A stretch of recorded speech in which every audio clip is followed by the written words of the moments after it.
So we're going to go ahead and get started if you guys are ready. Great.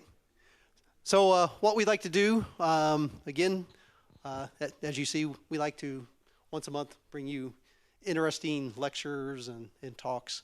And so we got a really great one here, fast talk about fast brass. We have a couple of experts here kind of in the brass area that, again, we'll leave hopefully lots of time for you guys to answer questions at the end, because I'm sure you'll have lots of questions about brass era cars. So what I'd like to do is go ahead first and tell you a little bit of what we got coming up here next. And so I'd like to mention a couple of our upcoming event or exhibits. So starting next week, we got Fabulous Fins coming in. So we'll be taking out the big blocks. So please make sure you go back and look. We popped open the hoods on all the big blocks there in the Gallery A.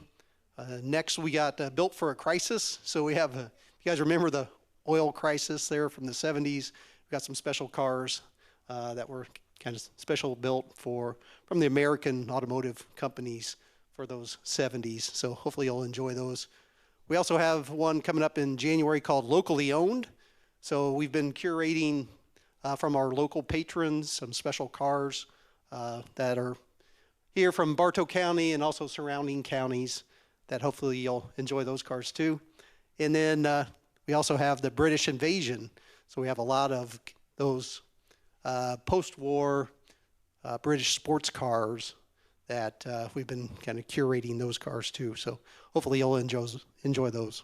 So also remember we've started our 12 days of member appreciation. So please make sure you go on the website and look to see what we're doing each day. We have something special every day. And also we have National Lampoon's Christmas Vacation, Saturday, December 10th. So hopefully you guys remember that. Pretty funny movie.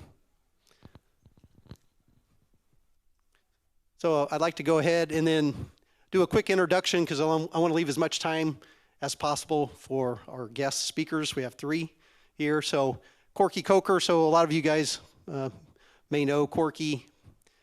He took over his father's tire business, the family business, and turned it into an international, huge vintage tire company. So Corky's now kind of retired at the moment and enjoying his grandkids in his retirement. And Corky will be out here.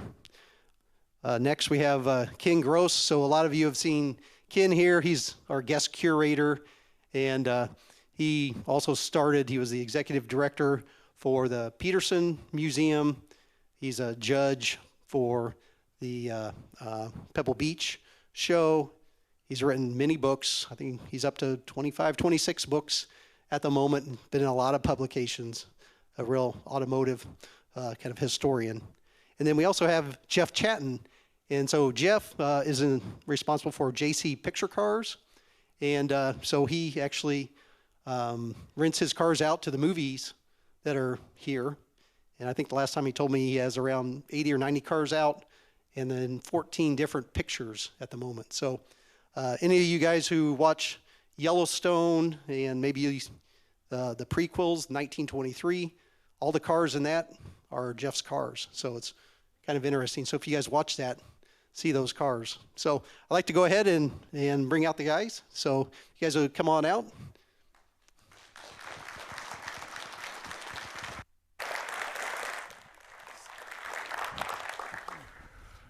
Thank you.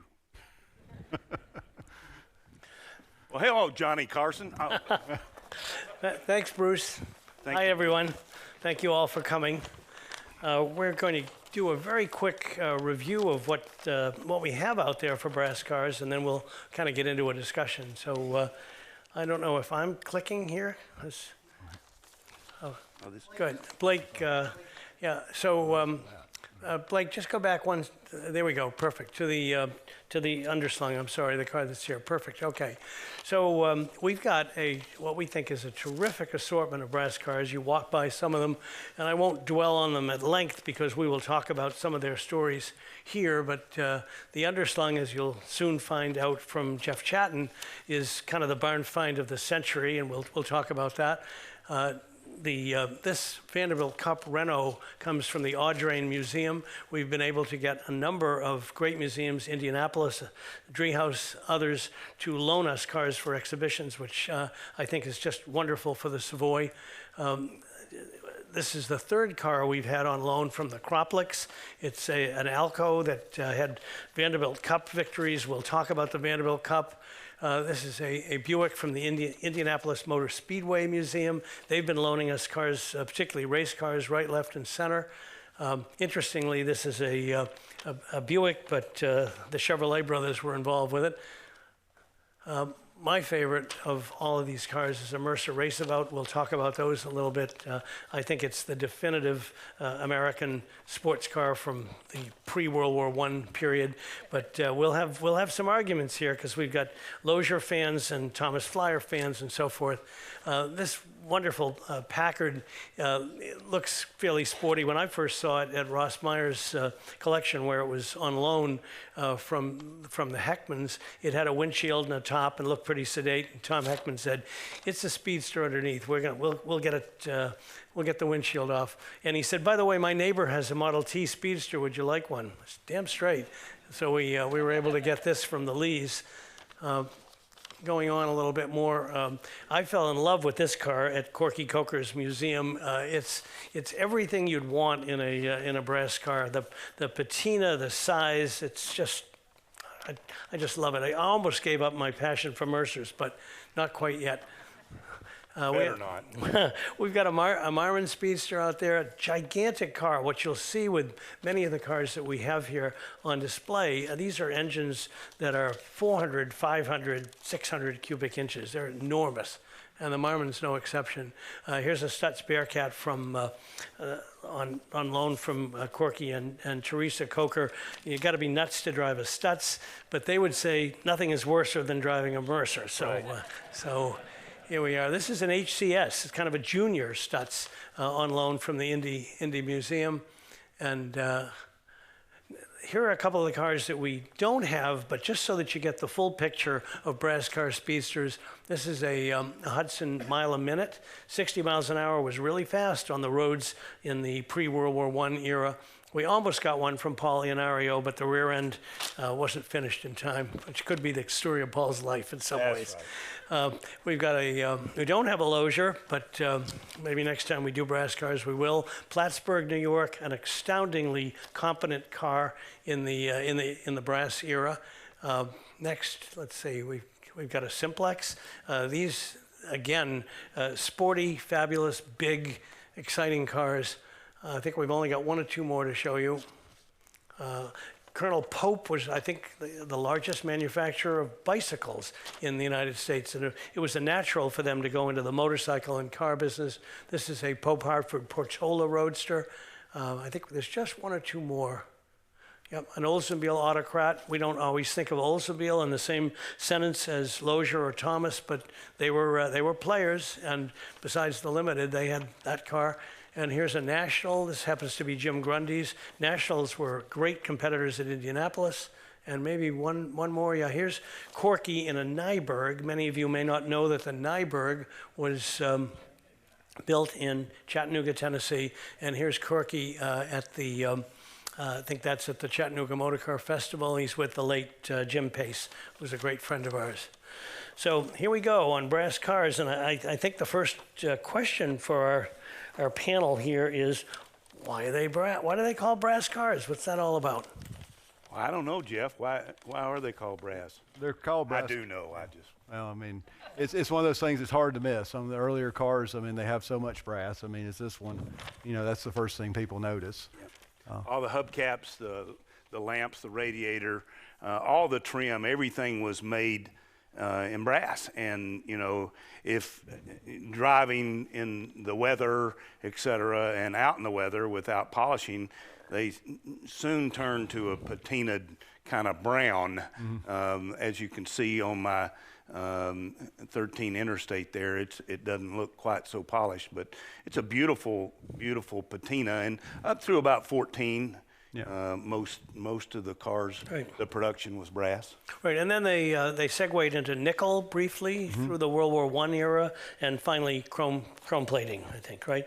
So in this time period, the automobile was still in its infancy. So they had events to prove the reliability of cars. One of them was the Glidden Tour, and I wonder if one of you would tell people what was the Glidden Tour? Why was it so important? Yeah, the Glidden Tour was really, it was just to prove that and celebrate the automobiles, to prove that the automobile was here to stay and it was a reliable piece of transportation. You didn't need to have just an automobile to go from here to the store to parade and show your wealth and do your main work and without horse and buggy, et cetera. The Glidden Tours were done to celebrate that. And I actually grew up in the reenactment of the Glidden Tours in the back of a 1910 Rio on Glidden Tours throughout the South, and knew all the fine collectors here in Atlanta doing Glidden Tours. And you got some comments about Glidden? Well, the Glidden Tour, it ended in 1913. By then, the reliability of the car had been proven. But up until that time, it was still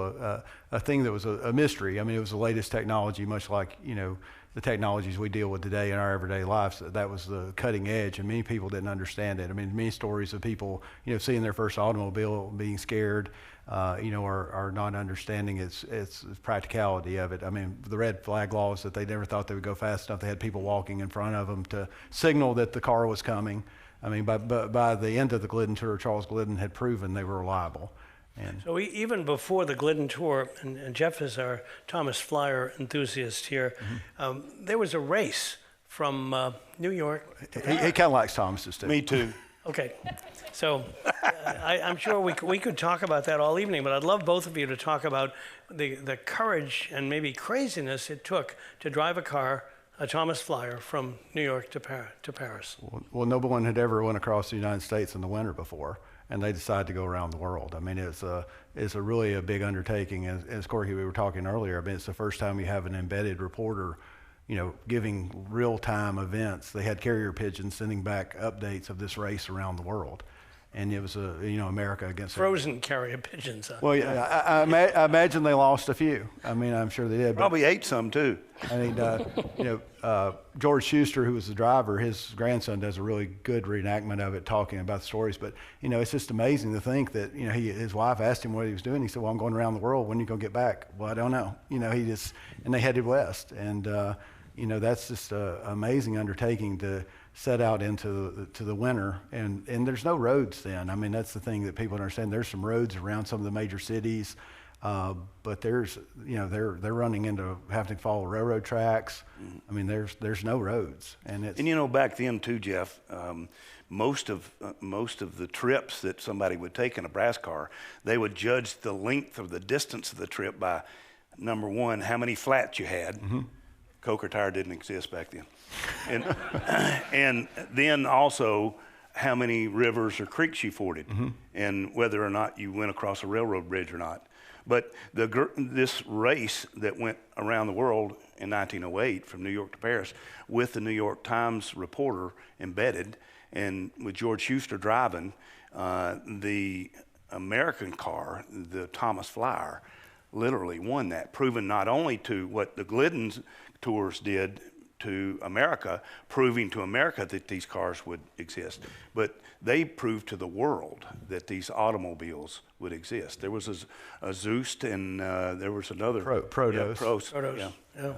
Protos that was very instrumental in making the competition strong. It was really amazing. And what's the story about the policeman in Paris? When they got inside of the Eiffel Tower, they were stopped by a Parisian policeman because they had a headlight broken, and you had to have two headlights to get into Paris. So a gentleman with a bicycle tried to take his light off to loan it to him. They couldn't get it off, so he just gave him the bicycle. They strapped the bicycle, and they rode into town and won. It's just amazing to think that a cop was stopping you for a broken headlight. And George Schuster, paraphrasing, he says, "I've driven all the way around the world. I can see the Eiffel Tower, and you're not going to let me in because I have a broken lens." It was something of a contest between countries too, because there were an Italian entry, a German entry, the Germans cheated a little bit. They, I think they put a car on a railroad train for part of the. They did. They also bought up. It's not possible. And they bought up fuel. They tried to buy up all the fuel to make it where they couldn't sell it. There was a German company there, and they tried to make it where they couldn't sell fuel. I mean, it was quite an undertaking. It really proved that American cars were on par with any other make. I mean, the American automobiles at that time were looked down upon by the cars from the continent. And I mean, and Teddy Roosevelt asked C.R. Thomas personally to put the car in because there was going to be no American entry. He tried to get Henry Ford, he tried to get Alexander Winton, and all the other manufacturers. And you know, after the race concluded, Schuster went to visit Teddy Roosevelt. And one of the stories is he asked him if he had any protection with him, and he pulls out his pistol, loaded pistol by the president, and says, "Yeah, I had this." And he said, "Well, that's sufficient." Puts it back. But it's a very interesting time in development. But once that car made that trip, that's when the T model came online in 1908, and it really ushered in that this is not a plaything. This is something that you can actually get out and drive. It's not something for amusement. It's something for transportation. It was kind of an earlier version of Charles Lindbergh flying from New York to Paris. After that, people began to realize that an airplane was, even as primitive as they might have been in the 20s, was good. So, Jeff, you recently have done a long Thomas Flyer trip. Tell us a little bit about it. Well, we've been out driving a little bit. My lifelong ambition was to own a Thomas Flyer. Since I was 7, I found a magazine in our shop that had a picture of a Thomas, and when I was 7, I decided I wanted a 670 Thomas. So I was able to realize the dream a few years back with some help of some friends, and now that we've got it on the road, we're trying to drive it, as much as we can. We drove it to Vermont and back. We've driven it to Pennsylvania, the Hershey swap meet and back. We drove 3,200 miles out west. We did 29 miles of climbing. Never shifted out of high gear on any hill. It has an 856 cubic inch motor, so it. I'll repeat that: 856 cubic inches. And burns lots of gas. We're up to 6 miles a gallon now with a little tuning, and so with 42 gallons, you're always watching for a gas station, and no matter, you never pass a gas station. Can you imagine driving a 670 Thomas Flyer, 800 something cubic inches, and somebody asks you, well, what kind of fuel mileage does it get? Well, happens all. Mostly you don't care, but you do care if you're going to run out before you get there. Well, you're happy it's burning it. Yeah, yeah, that's right. Yeah. Well, and tires were a problem in that era, a terrible problem. And when did they even become nominally reliable? Well, it was after they changed the cord materials from cotton to polyester and nylon and rayon. Because cotton, even in the construction of the tire, even in the vulcanization process, would rot. So they were not very reliable until after the brass era time, till about 1917. You started seeing some Goodyears of the world put some polyester cord in, and nylon was the primary cord material used. But the problem also was that a lot of the tires pre-1910 were smooth treads, and you go through the muddy roads, etc., and you had to have chains or you just wouldn't get any traction at all. But my family was involved for a number of years with the collector tire business, and it's been an amazing, wonderful thing learning about the whole evolving of the tire, the wheel, and along with the engines, the suspensions, the transmissions. This car right here, this wonderful American underslung, is a right-hand drive, and I'm going to let Jeff tell about the transition from right-hand drive to left-hand drive and why that happened. But these cars were just an amazing technology that started at the turn of the century.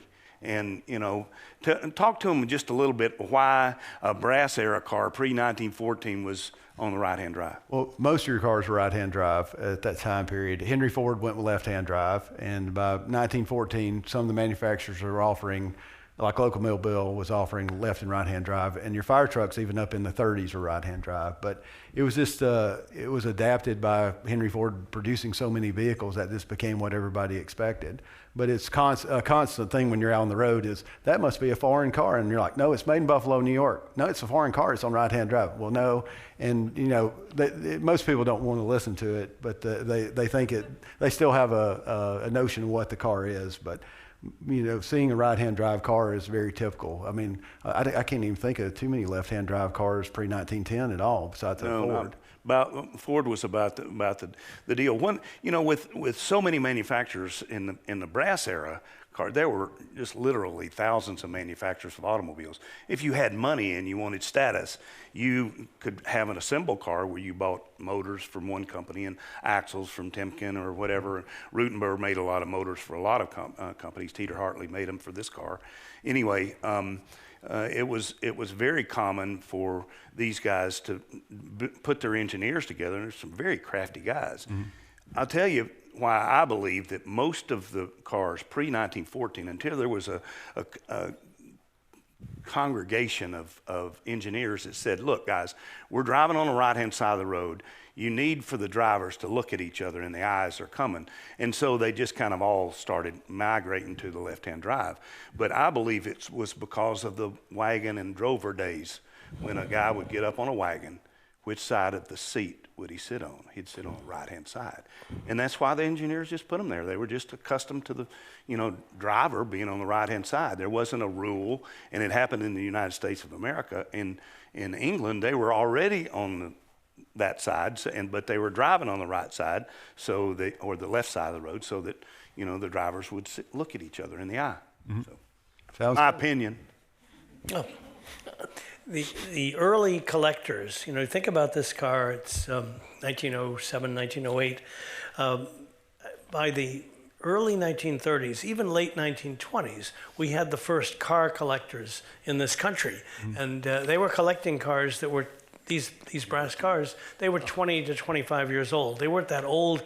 Jeff said tonight, you know, it would be like some people here buying cars in the 1990s, given the age span. But there were some amazingly perceptive collectors, people like James Melton, who was an opera singer who used a little part of almost every one of his radio broadcasts to remind people that he was interested in old cars, and they would call him and say, I got one of these, or my neighbor has one of those.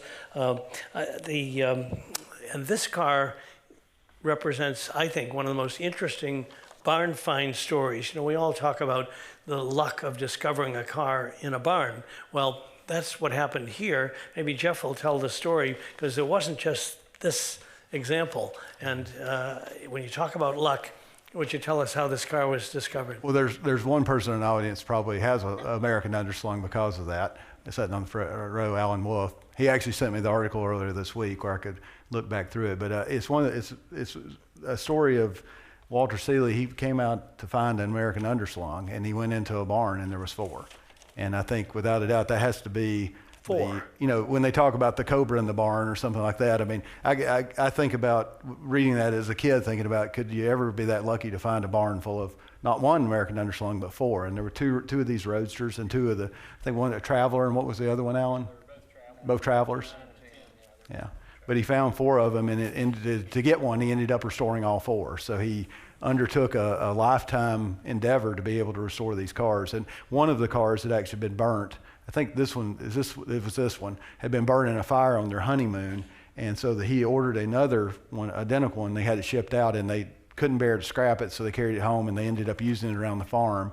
And all 4 cars became part of the family, and they were there together when they discovered them. And to me, that's just an amazing grouping of cars. Because how many early underslungs are left, Alan?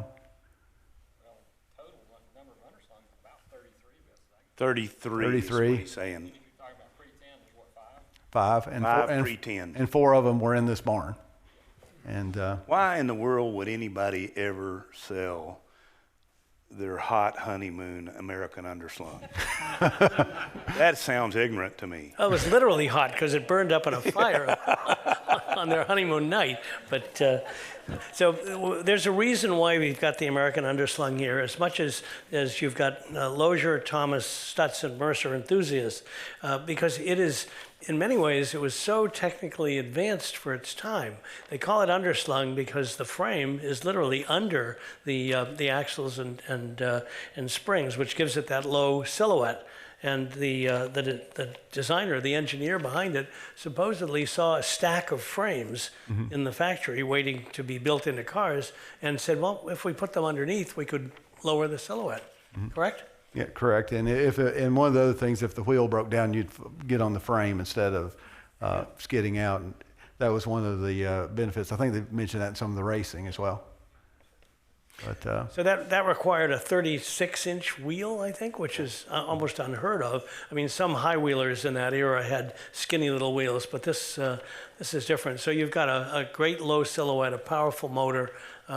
This car comes to us from Rob Kaufman, who was the mastermind behind the recent Haggerty sale and limited stock offer. But he's very generous to loan us the car, and we'll have it here in the and this American, I mean, one of the older collectors, I was talking to him years ago out in Colorado, and he's talking about there's another one of these roadsters, and he was talking about he saw it. He was a contractor, and he saw it sitting on the street, just sitting there idling. An early restorer had it.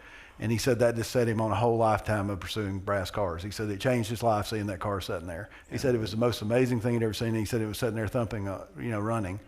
And the first time I really saw and looked at closely in American Underslung was the display at the Peterson, where it was set up and it looked like it was driving through the mud. Oh, and yes, I we fell had in that for love years. with the Stuck in the Mud, we call that. Stuck in the Mud was the name of this display at the Peterson Museum in Los Angeles. And the really stunning appearance of this car, Jeff's turning it back around here, is the fact that the radiator is the same height of the fenders. And it's one of this car, I love that look, and it's one of the reasons why I like the late teen Wintons, the big 633 Wintons, because they have a similar look, made in Cleveland, Ohio. But this car is just stunning, it's restored perfectly, and they have a sound, don't they? And it'll cruise at 75 miles an hour too. So it wasn't Which easy. is for, go ahead, sorry. No, I'm just saying it wasn't easy to be a car collector in the era that took you up to World War II because of the scrap drives. Jeff and I were talking earlier, I know Corky knows, they were almost like the scrap police looking for people who had old cars. They wanted every bit of aluminum and steel that they could find, and a lot of great cars went away. There was a collector in Detroit, his name was Barney Pollard, and Barney wanted to save as many cars as he could. He had a limited amount of space, so he took the front bumpers off, drained all the fluids, stood them up on their noses, and had just line of cars. Pretty. Most of them were stood up on their tails, And then he would set up telephone poles Right. and line them up down the sides of both these telephone poles, build a roof over them. And I have a 1916 National V12 7-passenger touring car. It is original, solid as a rock, because it was always undercover, except for in the middle of the body, right up in the middle of the back of the body, the water would drain to the back of the body, and it was rusted all the way through when a line just about 2 inches. So I fixed that and left it original in rust condition. It was a Barney Pollard car. My 13 American Underslung was also one of those cars.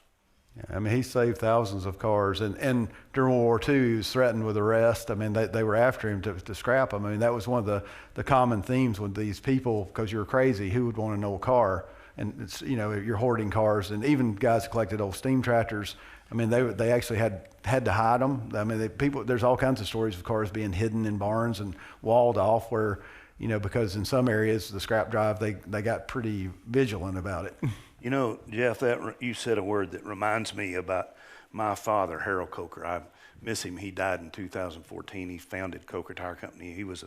He had 11 Thomases, of which there are how many? 45. 45. He had 11 at one time, and somebody said, well, you collecting Thomases? Yeah, well, my wife's maiden name was Thomas, and I love Thomases. And both Jeff and Chris Paget and Alan would come up on a regular basis because he had everything there was about Thomas, and said, well, yeah, he says, I'm collecting up all I can find to keep somebody from hoarding them. Yeah. Exactly what he said. Yeah, I've heard him say that. Yeah. And then he'd spit and tell another story. I wanted to talk for a minute about Stutz and Mercer. People still know that a Stutz Bearcat was a hot car. They may not know exactly when, but somehow there's a vision of a guy and a gal. They're wearing raccoon coats. There's a hip flask of liquor and so forth. The Mercer has an equally interesting reputation because the Roebling family built the steel cord, supplied the steel cord for the Brooklyn Bridge. And Washington Roebling II booked passage on a ship in 1912 out of Liverpool, thinking that this would be an exciting adventure. And sadly, he was one of the people who went down on the Titanic. But the Stutz-Mercer rivalry, can we talk about that a little bit? Oh, yeah. It's nothing worse than a Mercer. And, you know, you must be nuts to drive a Stutz, but they're both amazing cars. The Stutz really has a little bit more power, a little more horsepower than the Mercer, but it's a heavier car.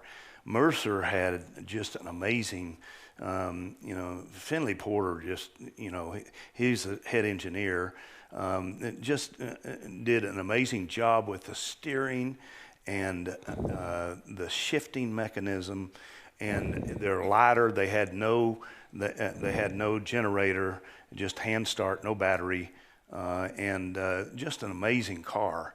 I've got one of each. I've got an 11 Type 35R raceabout, and we raced it at the Chattin Motor Car Festival just this last weekend, and we have one little lane on the city streets, and I told some of my friends that I got to 75 miles an hour on Riverfront Parkway in that 1911 Mercer. And we wear helmets and stuff, so we're safe, but we don't have seat belts. But the Stutzes would get them on the straightaways. They had a little bit more power, but the transaxle is a little bit of a weak link in a Stutz. So the Mercer transmission, just the steering, they're just an amazing car. Yeah, it was a really unique combination of balance. I mean, that's the thing that I know even during the 50s and 60s, people compared them to modern sports cars at the time because of their handling. I mean, there's two approaches to speed: more horsepower, bigger engine, or handling and lighter. And Mercer really hit it right down the middle and got a really good car that would drive. And they're really peppy. But I prefer chain drive and bigger engines myself. But and then you have other competitors back then as well. Yeah, I like the big engine chain drive too. Yeah. You know, my father's favorite car was his 1909 670 Thomas.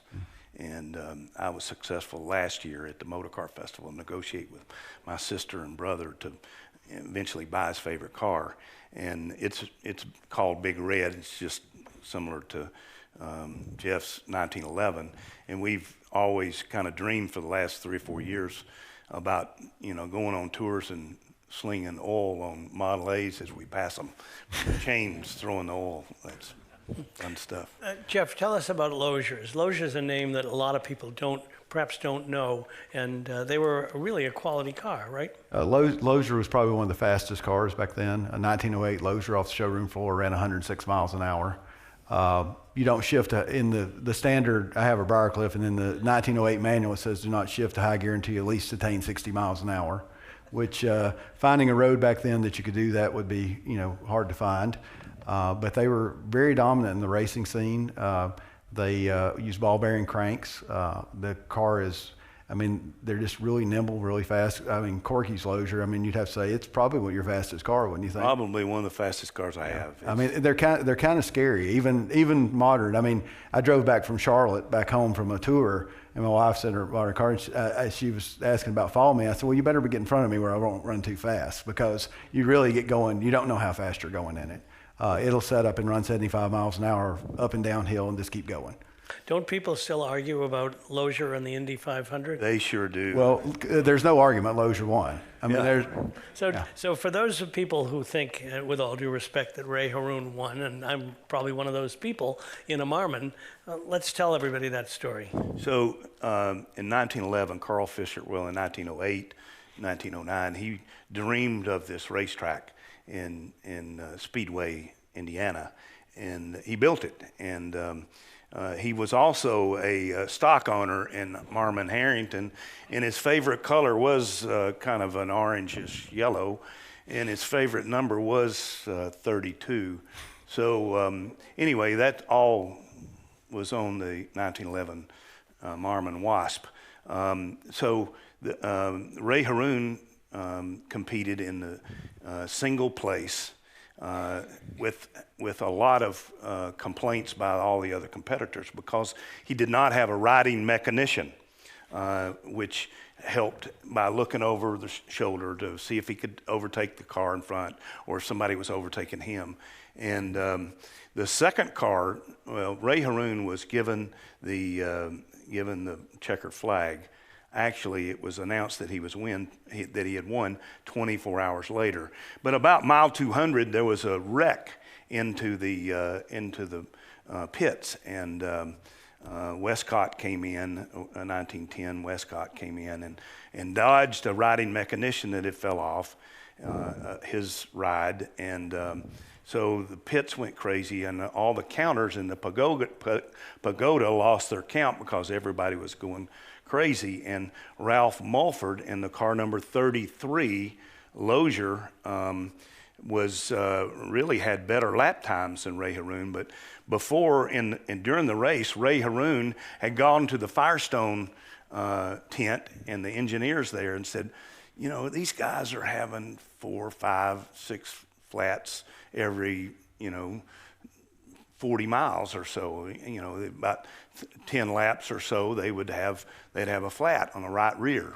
Go fast, turn left, the right rear caught all that weight and all that pressure.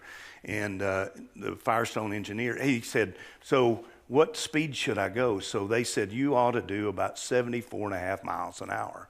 Well, Mulford was leading the race most of the time, and his lap times were closer in the 90s and that sort of thing. But when it came down to the end of the race, they started it again after all the confusion and the wreck at mile 200, and so at the end they awarded the win to Ray Haroon, driving without a riding mechanician. He had the first use of a rear view mirror on his 1910 Marmon, 6-cylinder car, about the same cubic inches as this car here. But and Ralph Mulford in the car number 33, it was said that they made him do an extra lap, and some of our friends that have responsibilities at the Speedway Museum go through the scenarios of why that happened and how it is the fact that Ralph Mulford needed to do one more lap. But it's the only Indy 500 where all of the counting records were destroyed in 24 hours. Imagine. Go figure. I don't know. Sounds like a Biden thing to me. Anyway. Did I say that? I didn't mean to say that. But Ralph Mulford, to this day, until he died, told his son and his grandson, "I won that race. I won that race," and he was winning just about everything. About one of the, other than Berman and. There were a number of guys back in that day that were winning a lot of races here in Atlanta and Savannah and out in California. But that's kind of the story. And when I built a reproduction of the Marmon Wasp, I just had to have the second place car, so we built a reproduction of car number 33, and it's at our my wife Teresa and my Coker Museum in Chattanooga. Yeah. So and you got anything to add to that? Well, the Indianapolis Museum was donated a Lozier, and they quietly sold it out of the basement where nobody knew they had a Lozier. because one of the early Lozier collectors wanted him to have one, sort of as a, when his estate settled up, he wanted to make sure they had a Lozier, and then they discreetly got rid of it, and it's in Canada now. So there's a lot to that. And then one Lozier story that really inspired me to want a Lozier was there's a collector named Tom Lester, and he liked fast cars. He always wanted to have the fastest brass car. He had a Simplex, and he was out on the interstate around Cleveland, Ohio, running, and he had Judge North driving his Lozier. And the Lozier came up and barely passed him and then backed up. And Judge North held up that he was only in third gear and shifted to fourth, and you never saw him again. So after that, he was driving a Lozier. Uncle Tom didn't like that at all. No one ever passed Tom. Yeah. So you might think, and you'd be right, that driving a car like this that's over 100 years old with skinny tires, brakes maybe on the back wheels only, and several other challenges. So I'd like to ask both Jeff and Corky to tell us a few of their adventures in brass cars, like something that really memorable. Well, I'm a lot older than Jeff, but I'm going to defer to him because it's clear to me that he has more mileage on his chassis than I do. I'm talking about his Lozier and his Thomas. Oh yeah. Well, driving brass cars, I think that's what we all enjoy. I think that's a unique part of brass cars is people like to drive them. It's not really, there are some people that show them, but the most time you see them, they're out on the road. And it's really one of those things to, whether you're pulling into a gas station or wherever you're at, people are interested to see them. They have no idea that stuff like this runs and drives. And especially when you pass them going down the road, that sort of unnerves them a little bit. But these cars were set up to run. These cars are not really running at speeds that they're not designed for. The Thomas, I think if I'm running 60 or 65 miles an hour, the engine's only turning about 1,200 RPMs. It's loafing along. It's not hurting them. I mean, the biggest thing about driving them is you have to watch out for other drivers because people don't understand that you can't stop. They also don't understand that the big red car coming at them, that they can't really beat it out because it's running pretty fast. Actually, my wife is very good riding with me all the time and helping navigate. And, anytime we see a car about to pull out, she's like, he's going. And she's invariably right. And you know when that's happening because you can see a big brass car driver not only go to the brake, but he's reaching down for the handbrake too, so you can get both ends of those brake drums. Yeah. But it's a lot of fun to drive them. I mean, that's the thing is it really takes you back to a different time. People are like, well, do you listen to the radio? I'm like, you can't hear anything. I mean, and if I'm riding with myself or some other guys, I usually leave the cutout shut when Angie's riding with me because when you hit the cutout, you really can't hear anything. But why did they have cutouts? I mean, today you'd get a ticket for loud pipes or whatever, but many of these early cars had a little device that would open the exhaust, and God knows what it did to your. Why did there have to be a reason for that? It's cool. Yeah, it sounds cool. I mean, Good. it also on the later cars they put them where you can tune because you can hear if you're missing a cylinder or something. If something's muffled, it's hard to tell if you're missing a cylinder. I wish I'd thought of that with loud mufflers as a kid. I could have said to a cop, I just I'm have cool. to hear those cylinders. Yeah, I'm tuning it. And racing at Chattanooga Motor Car just this last month or so, driving the Mercer, with my helmet on, I could not hear it run when I'm doing without the cutout on. And so to hit the cutout, I could hear the motor and I could know if it's missing or whatever. And that car has it's a gravity feed fuel system with an air pump. You can pump up the pressure but I just don't like it. I don't trust it because I'm losing my concentration about driving, et cetera, to be pumping all the time, et cetera. So I just like running a full tank. So I got plenty of pressure. And I did second day on Friday at the Motor Car Festival. I ran the gas out a little bit out because we did a number of laps and started missing. And when the cutout wasn't out, I couldn't hear it missing. And I was wondering why it was not, but it was the fuel pressure. But So one of the really coveted world events involves brass cars and still does. It's many of you probably know it's called the London to Brighton Run. It's probably the oldest continuous motor race in the or motor contest in the world. Your car has to be pre-1905. Yep. And so it's a 1904 car, and people bring some extraordinary stuff. Have either of you done London to Brighton? I have not. My dad always dreamed of doing that. He built a 1904 Premier to do that with that would really fly. That was I think it was about a 20 horsepower car, King of Belgium body, rear entrance, etc. But it'd do about 40, 45 miles an hour. It was scary. a hoss. It was scary for a 1904 car, but I'd love to do it. I've got a buddy that is getting a little dementia that has the Dion Bouton three-wheeler 1898 that would be fun. That thing will fly too. But I don't know, maybe we can get Angie and Teresa together to go shopping so that we could go and he could ride in the Dion Bouton in the front or no.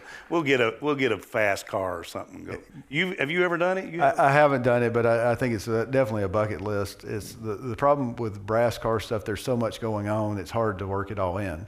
I mean, that's what we were just trying to plan out our schedule for the year. And I've got some tours in California and stuff like that I want to hit. And there's basically with the brass car hobby, there's something going on every weekend. If you want to go somewhere, well, I mean, what is it? The guy with the Winton that drives everywhere. He like leaves in the summer and never comes home. I mean, he tours all summer. He has enough tours he can hit a tour every weekend and never come home, which sounds good, but Well, I think we're probably close to question time, Bruce. But I wanted to ask you both one more point here. I mean, we're talking two-wheel brakes, skinny tires.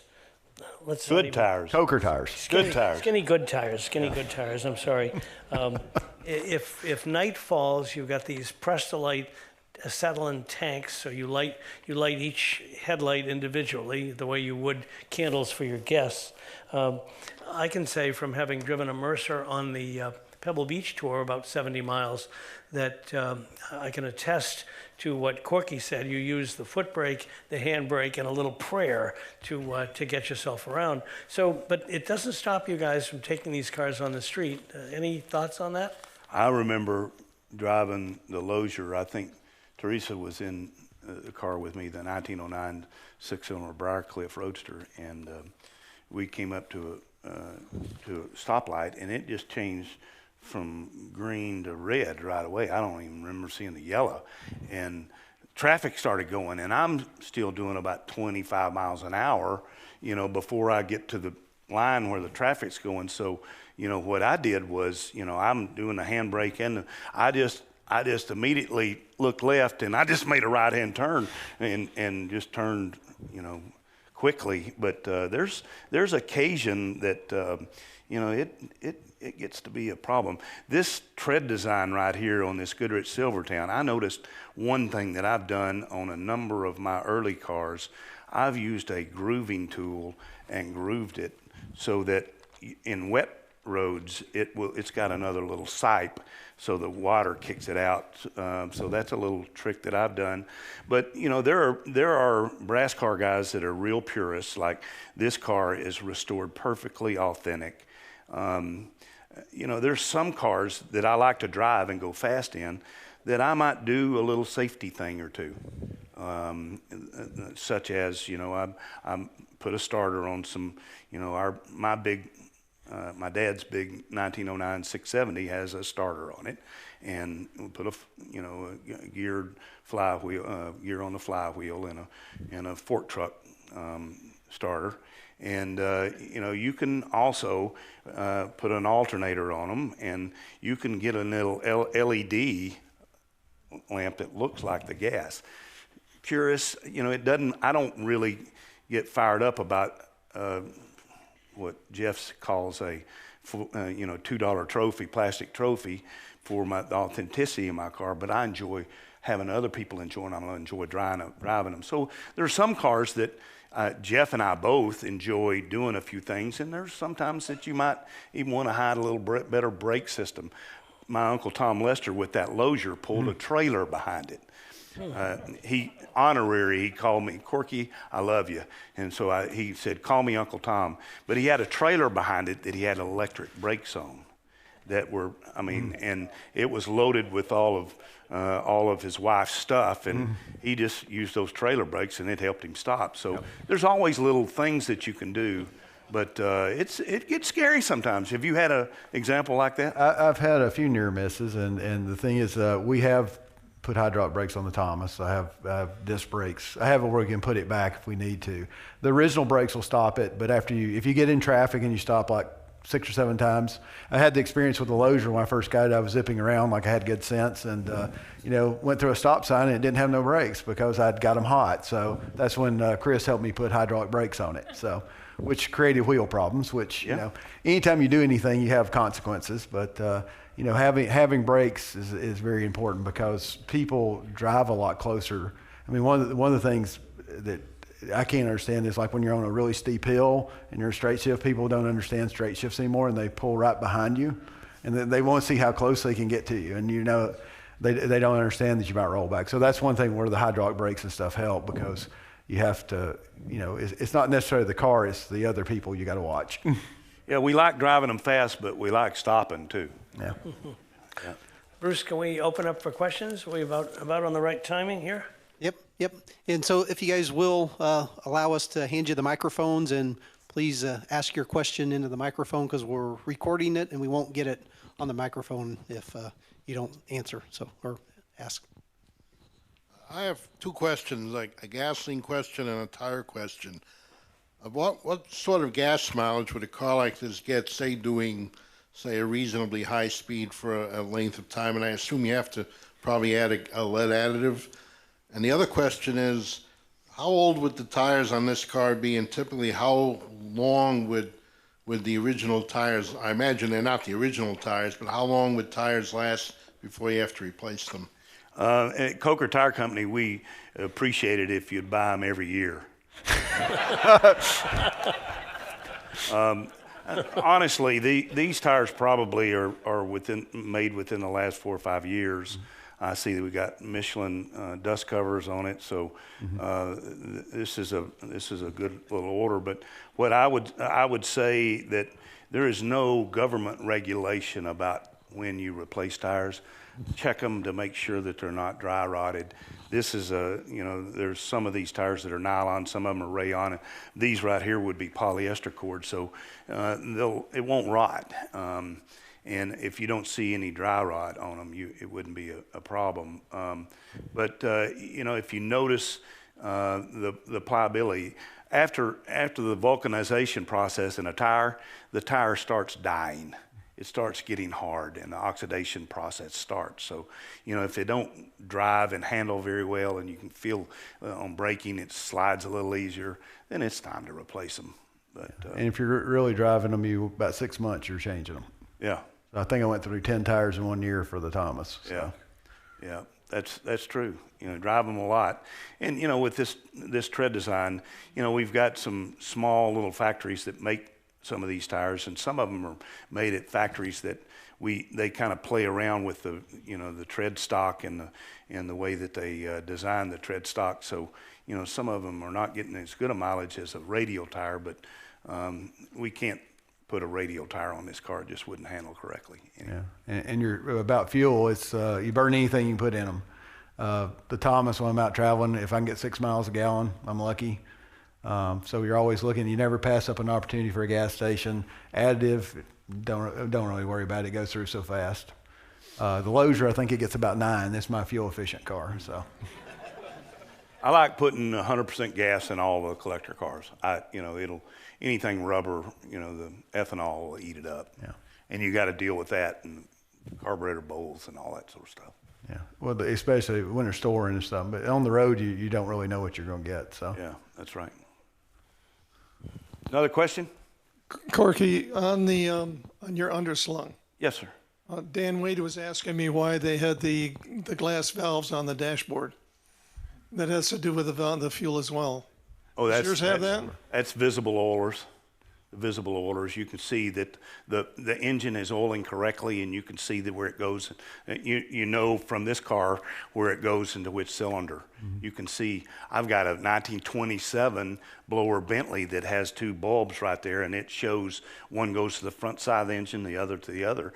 And as soon as you start it, you can see the oil start pumping up. And when you don't have oil pressure, that bowl is not keeping up with the pumping.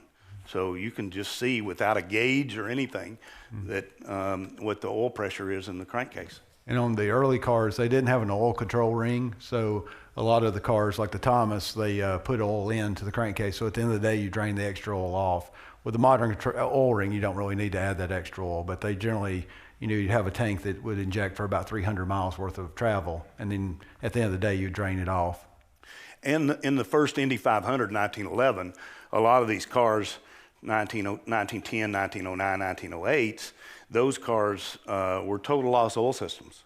And, they had a couple tanks, some of them on the side of the running board or some of them on the back. And, the driver would have an air pump to pump the fuel pressure up, and the riding mechanician would also pump from the oil tank into the crankcase. Because they were doing 500 miles hopefully without stopping. And they had to change, and they were able to fill the tank up, but they could notice by their visible order whether their oil pressure was going down. And they were driving fast. They were driving those cars 90 miles an hour continuously. Anyone else? I want to thank all three of you gentlemen for coming tonight. I have the pleasure of knowing Jeff and Ken. Corky, I haven't met you yet, but I've heard of you, and thanks for coming. Yeah, thank you. I have a very important question. Does anybody know the whereabouts of Jack Johnson's studs? Oh, wow. Jack Johnson had a number of cars. He was not only a playboy, he loved automobiles, and he was a heck of a fighter. I don't think so. He also had a Nyberg. He had a 1908 Nyberg Roadster. That was an amazing car, but I don't know that. Do you know? No, and he had a 90 horsepower Thomas, and the one that the Thomas that Mozart has, they actually thought it might be it at one time. They researched it and couldn't prove it, but back then, in a lot of the advertisements of trade papers back then, people would claim to have Jack Johnson's 90 horsepower Thomas. Yeah. I think that's the one he had. Kim Burns did a documentary on him, and he talked about when he got pulled over by a police officer. Yeah. And on an Excelsior. Yes, you heard that story. And yes, I have. The cop said, "Okay, you gotta give me $50, man." And so he reached into his pocket and gave him 100. He told him, "No, I don't have any change." He goes, "No, because when I'm coming back, I'm going just as fast." Yeah. He loved automobiles, and he had quite a history of automobiles. A lot of pictures. He was a showman too. Obviously, He also got killed in the car. That's right.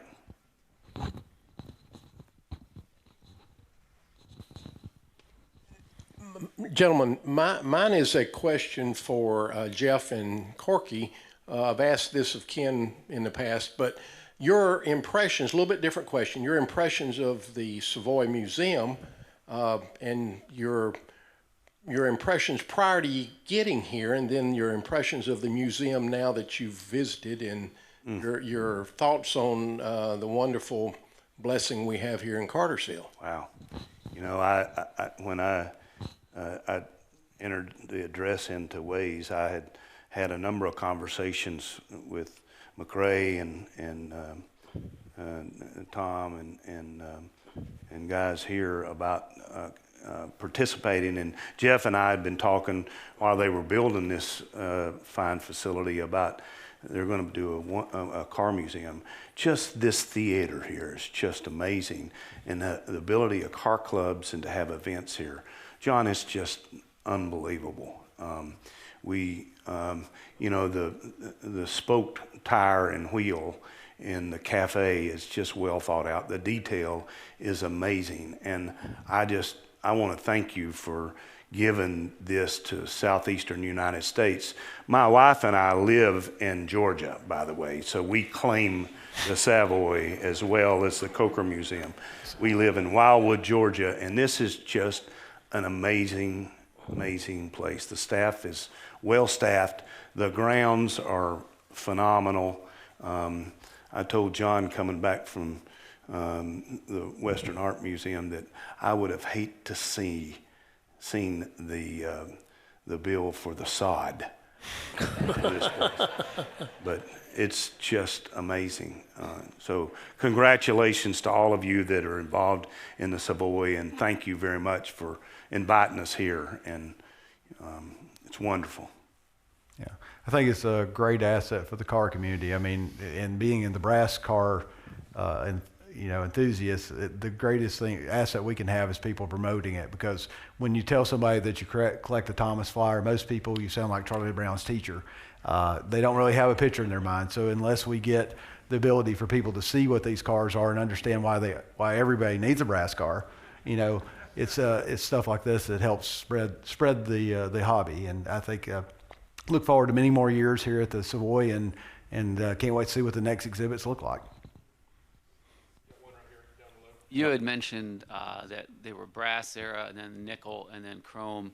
And I'm curious, what was good and bad about brass, and why they switched to nickel, why that was better, and then why to chrome?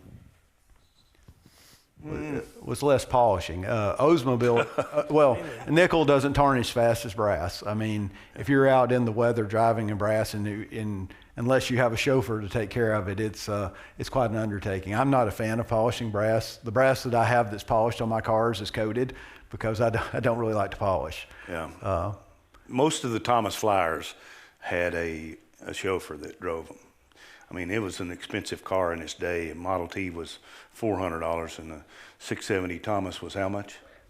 About $6,000. About $6,000 or $7,000. So those were chauffeur era values, I'd say.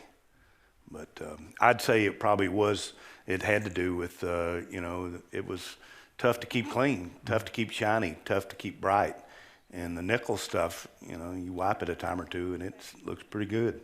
Yeah, I have a 1909 Kissel, and everywhere that you touch is nickeled, even though it's a brass era car, just because they were trying to go like the shifting levers and on the quadristol. It was nickeled in 1909 because they were transitioning to something that you didn't have to polish all the time. And a lot of them went to painting the radiators because, polishing the radiator. It was just, transition to ease, and then from nickel you have to polish, and then chrome you don't really have to polish at all. So, I mean, it's just a transition to make it easier to maintain. It wasn't something the industry did. It was just kind of a trend of the whole automobile industry. Everybody that was still in business, there was a lot of companies that came and went. But if they were still in business, they just kind of followed the trend. And, it had probably to do with, easier to manufacture, easier to get the product to manufacture the stuff. So, did they use brass in the first place for appearances? Because they liked how it looked? I think it was the ease of manufacturing that was coming over from the carriage days. A lot of the early manufacturers of cars were people that had been in the carriage industry or something, or in the bicycle industry. So there's a lot of practices that were just moved along with it.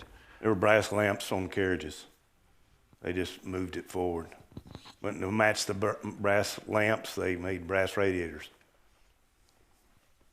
Yes, sir. Thank you. Okay, we'll get it in a minute. Number one, is that Mercer up there? Is that an original color, the yellow? There was a couple of through the years. There are several different colors that most collectors have used. I think I like the little bit darker yellow myself, but yeah, I think it's correct yellow. And are those lamps, do they lift off? They've got it looks like handles on top. They did. Some of them actually have little feet on where you can actually pull them with a tube and use them to shine back. And then like the side lights, a lot of times, which this one doesn't have, would have bails on them where you could actually take them loose and you could use them like a trouble light. A lot of the side lamps in this era were kerosene. This is a carbide generator right here that ran those headlamps. The Mercer's for sale, by the way. If you admire the color, you could have the car. I can take your order for it right now. Jack and Drina would. Yeah, we got one back here. Yes, sir. You guys said that you drive like every weekend with these cars, and I was wondering, how do you maintain them? Like, do you manufacture your own parts? How's that work out? Well, he drives his every weekend, and his friend Chris Padgett right here fixes it every other weekend. Yeah.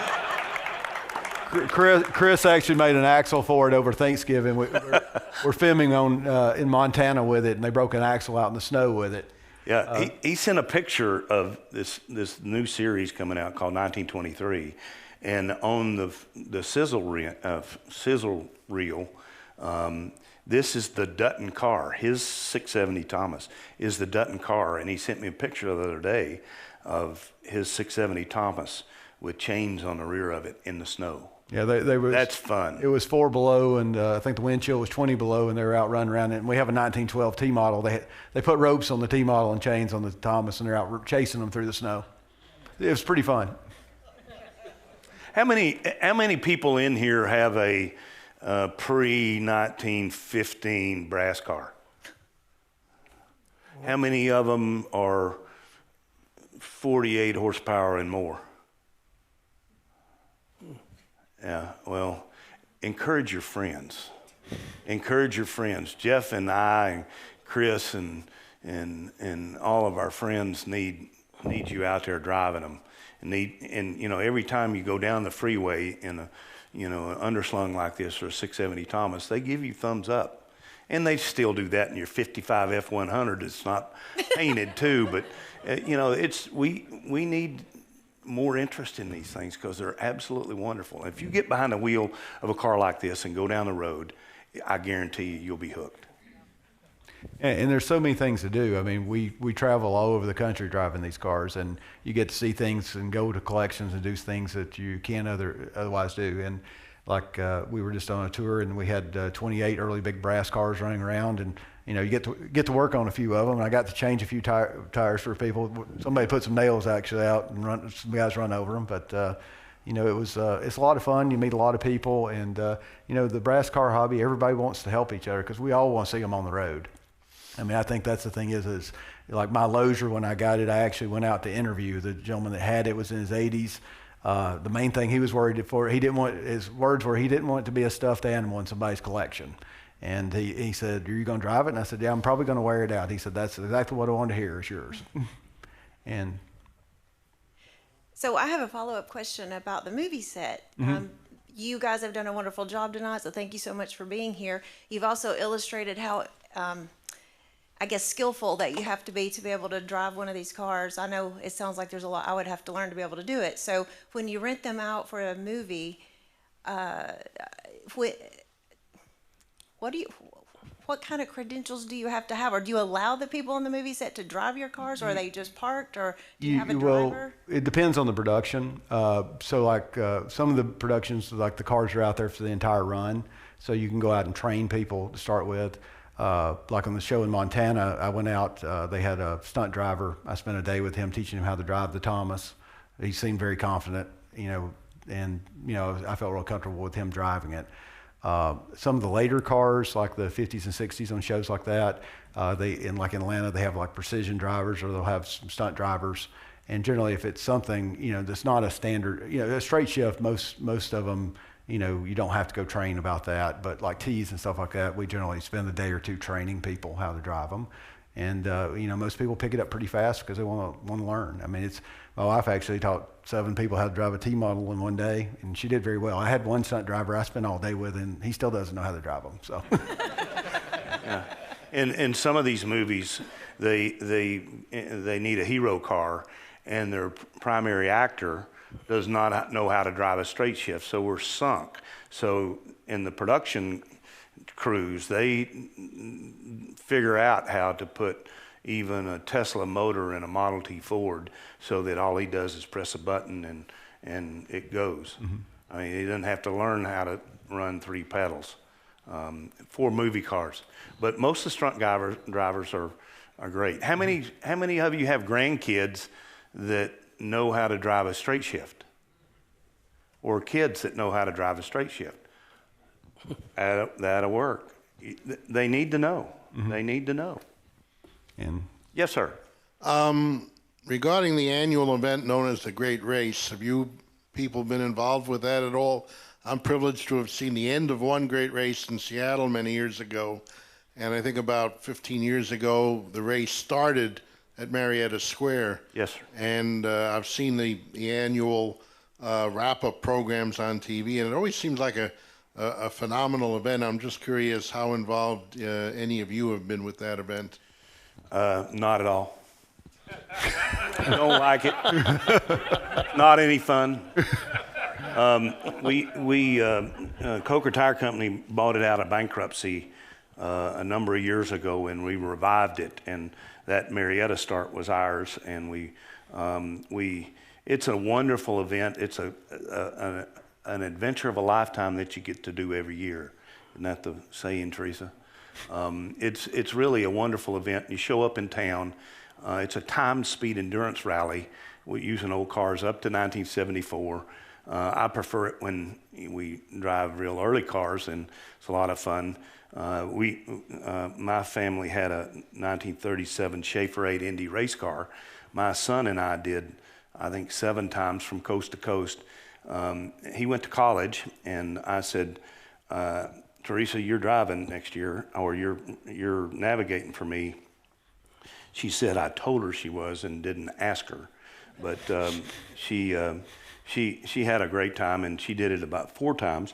We had a great time, and all the folks that come up to see the great race and understand the passion that people have with collector cars, and it's a wonderful, wonderful experience.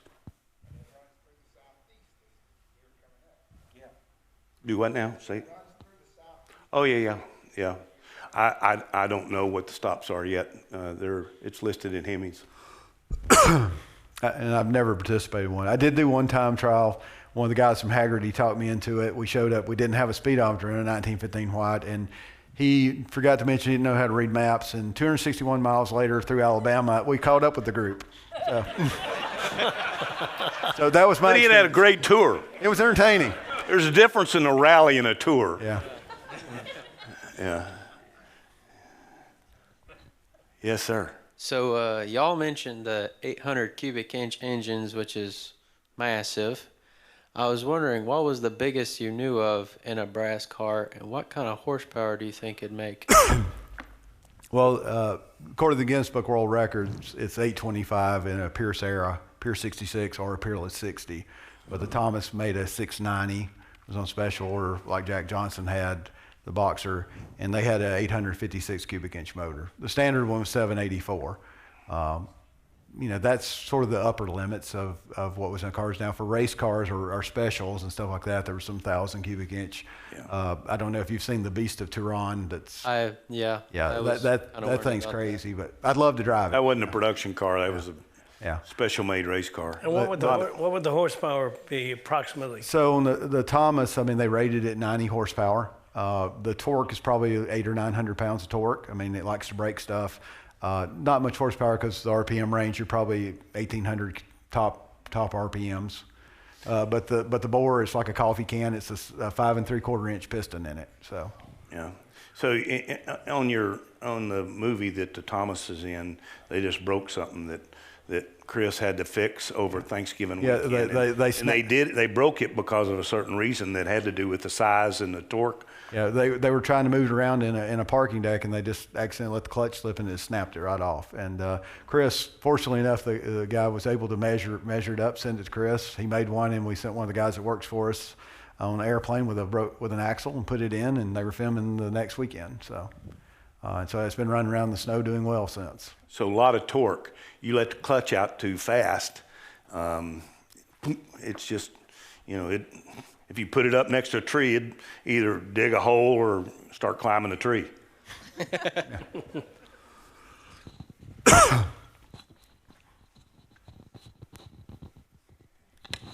How much does this car weigh, and how many gallons of fuel can you put in this type vehicle? That's 40. Wouldn't you guess? No, yeah, 30. Probably about 30 gallon tanks. 30 to 40. Yeah. About 30 to 40 gallons. It depends on the cars. So like on the Thomas, I have a 13-gallon tank and a 30-gallon tank because it burns so much gas. I think the Lozier runs about 25 gallons in it. So it just depends on the application, what kind of tank you would have. I'd say this is about 25. And this car is very light. I would think it'd be 3,000 maybe. I don't think it'd be quite 3,000, but close. What's it say on the sign, Bruce? Yeah, 2,700. Yeah. Until it's stuck, and then it feels a lot heavier. Yeah. Yeah, when it runs out of gas, it feels a lot heavier too. You know, those wheels, tires, combos, those are about, 60 pounds, 70 pounds a piece. So it adds up. And the good thing about this car too, if you notice the bolts around it, the early tires you have to actually change the tire on the car, but this one will actually demount, and you've already got one mounted to put it on. So it sort of takes some of the sport out of it when you have a flat. Called a demountable detachable. Yep. On the oil capacity for some of these cars, especially the very early ones that slung the oil to lubricate, I had understood that in the first Indianapolis 500, they were limited to 11 gallons of oil. Is that something you're aware of? I'm not, no. Okay. No, I'm sure that if I did some proper reading, I'm when I'm reading that sort of stuff, I'm dreaming about building the next car. And it didn't affect me, I guess, but it's probably true. They had a lot of rules, and I think they still do. Most of the racing through the years since the first Indy 500, the deal is you figured out how you could cheat with nobody catching you. Like if you only could have 30 gallons, there was a race team leader through the 70s that put gasoline through the frame. So that and there were a lot of odd rules back then. Smoky Eunuch. Smoky Eunuch did. The Lozier I have, it was raced till 1918, and the owner actually was at a race in Pennsylvania and didn't have a riding mechanic, so his dog rode with him, and he won the race. So I'd love to have a picture of it, but this thing's an interesting story. The rule is he had to have someone riding with him, so he rode with his dog. Yeah. Okay, we got time for one more question, and then what we'll do is we'll let you guys come down here, and maybe if you want to take pictures or ask a few more questions. So we got time for one more. Anyone?